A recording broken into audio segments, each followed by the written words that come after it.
নমস্কার বন্ধুরা, যোজনা হেল্প বাংলা চ্যানেলের আরেকটি নতুন ভিডিওতে আপনাদের সকলকে স্বাগত জানাই। পশ্চিমবঙ্গ সরকার বলুন কিংবা কেন্দ্র সরকার বিভিন্ন সময় বিভিন্ন রকম যোজনা বা কার্ডের মাধ্যমে আমাদের সহায়তা প্রদান করে থাকেন। সেরকমই একটি কার্ড হচ্ছে ইশ্রম কার্ড। এই ইশ্রম কার্ডের পেমেন্ট লিস্ট 2024 বেরিয়েছে।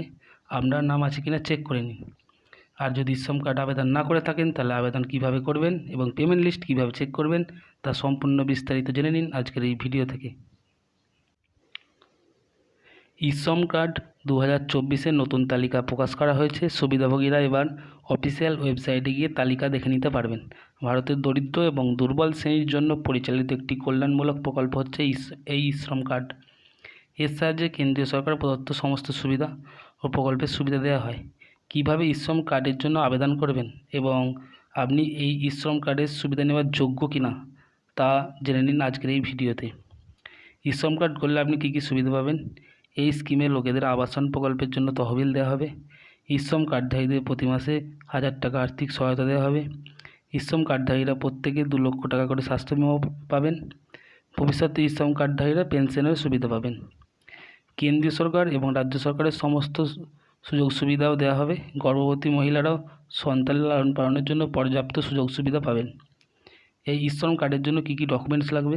আধার card, ration card, MNREGA card অর্থাৎ 100 দিনের যে জব কার্ড সেইটা, bank account passbook, mobile number. কীভাবে বানাবেন? ইশ্রম কার্ড তৈরি করতে গেলে প্রথমে ishram.gov.in ওয়েবসাইটে যেতে হবে। আপনার মোবাইল নাম্বার, ক্যাপচা ও OTP লিখে লগ ইন করতে হবে। এবার স্ক্রিনে দেখানো তথ্য নিশ্চিত করতে হবে। পরবর্তী পৃষ্ঠায় বাকি তথ্য লিখতে হবে। পরে ব্যাঙ্ক অ্যাকাউন্টে বাকি তথ্য সাবমিট ক্লিক করতে হবে। এরপর মোবাইলে OTP এলে তা যাচাই করতে হবে এবং ইশ্রম কার্ডটি আপনার সামনে উপস্থিত হওয়ার পর তা ডাউনলোড করে নিতে হবে। এবার ইশ্রম কার্ডের নতুন তালিকা কিভাবে দেখবেন? প্রথমে আপনাকে e-Shram card official website ishram.gov.in যেতে হবে।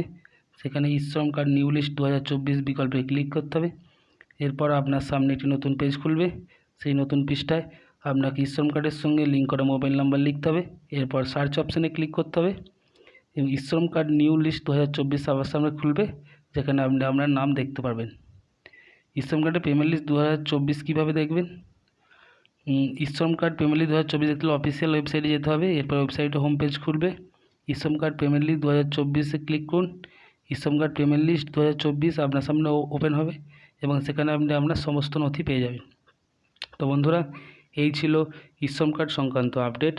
যদি ইশ্রম কার্ড করে থাকেন তো ভালো, যদি না করে থাকেন অবশ্যই আবেদন করে দিন এবং এর সুযোগ সুবিধা নিন। ভিডিওটা যদি ভালো লাগে অবশ্যই চ্যানেলটি সাবস্ক্রাইব করবেন এবং পাশে থাকবেন। ধন্যবাদ।